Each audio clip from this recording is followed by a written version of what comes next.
Assalamualaikum warahmatullahi wabarakatuh. Welcome back to my YouTube channel. Hari ini saya akan menjelaskan tentang model pembelajaran The Power of Two. Kenapa saya memilih model pembelajaran The Power of Two? Karena menurut saya ini lebih efektif.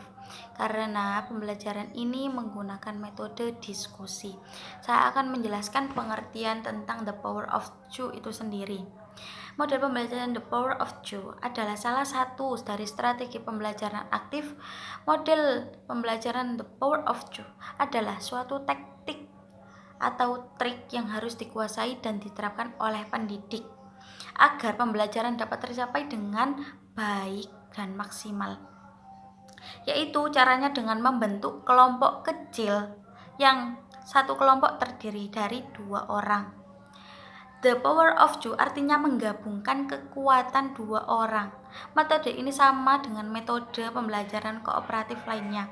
Praktik pembelajaran metode The Power of Two diawali dengan guru mengajukan pertanyaan. Setelah itu, murid menjawab pertanyaan itu dengan individu. Setelah semua selesai, baru kita mengajukan kelompok dan satu kelompok terdiri atas 2 orang. Setelah ini saya akan menjelaskan tentang langkah-langkah penerapan The Power of Two. Yang pertama, guru mengajukan 1 atau pertanyaan atau 2 lebih pertanyaan. Setelah itu, peserta didik diminta untuk menjawab pertanyaan-pertanyaan itu secara individu dengan apa yang mereka pahami dengan bahasa mereka. Setelah semuanya selesai, baru kita mengarahkan untuk membentuk kelompok 2 orang. Setelah itu, mereka akan saling menukar pikiran antara satu dan yang lain. Mungkin ada perbedaan di antaranya, jadi mereka harus mempersatukan jawaban mereka, dan setelah itu kita minta untuk perwakilan 1 orang untuk maju ke depan dan menjelaskan tentang bagaimana kelompoknya berpendapat tentang persoalan ini. Setelah itu, untuk meninjau hasil pekerjaan, kita sebagai pendidik harus memanggil perwakilan dari kelompok tersebut untuk menjelaskan tadi kan. Setelah itu, kita sebagai guru harus menjelaskan apa yang menurut siswa belum paham, apa yang belum ada pada keterangan yang tadi siswa-siswa berikan. Dan setelah itu yang terakhir, guru memberikan kesimpulan dari apa yang diambil dari materi pada hari ini. Setelah itu, saya akan membahas kelebihan dan kekurangan dari metode The Power of Two ini.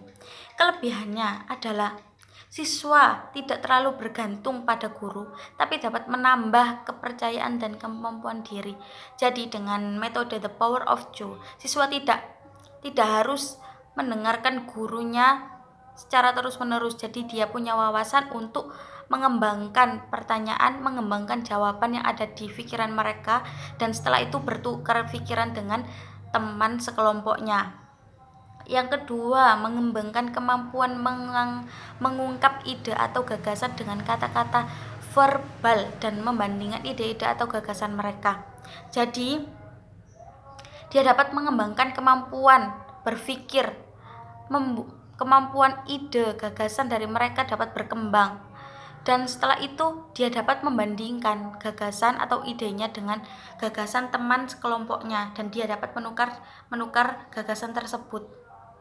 Yang ketiga, membantu siswa untuk dapat bekerja sama dengan orang lain dan menyadari segala keterbatasan serta menerima segala kekurangan. Jadi pada metode ini anak-anak juga diajarkan bersosialisasi, karena dia tidak memiliki jawaban sendiri, dia harus berkoordinasi dengan teman sekelompoknya. Jadi dia harus menukar pikirannya dengan pikiran orang lain. Jadi dia lebih terbuka kepada teman sekelompoknya.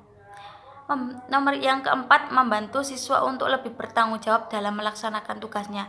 Karena ini tugas kelompok, jadi dia berkewajiban memenuhi tugas kelompoknya. Jadi dia akan lebih bertanggung jawab kepada kelompoknya. Yang kelima, meningkatkan motivasi dan memberikan rangsangan untuk berpikir. Dengan kita memberikan pertanyaan, kita itu mencoba untuk meningkatkan motivasinya. Sebenarnya siswa itu sudah memiliki rancangan, tinggal bagaimana dia bisa atau tidak mengungkapkan apa yang mereka pikirkan itu. Nah, tapi metode ini juga memiliki kekurangan. Salah satunya adalah dengan adanya kelompok, siswa menjadi kurang tanggung jawab. Biasanya jika ada kelompok, ada sebagian siswa yang ada teman saya yang pintar, ada teman saya yang tahu jawabannya, saya tidak perlu tahu. Tapi itu bisa dihilangkan dengan caranya itu, jika satu minggu kita itu membagi, jadi kelompok ini yang maju minggu ini adalah si A, dan kelompok ini yang maju adalah si B pada minggu selanjutnya. Jadi anak-anak harus paham dua-duanya, tidak hanya mengandalkan satu orang dari kelompoknya. Saya rasa cukup untuk keterangan hari ini. Terima kasih dan assalamualaikum warahmatullahi wabarakatuh.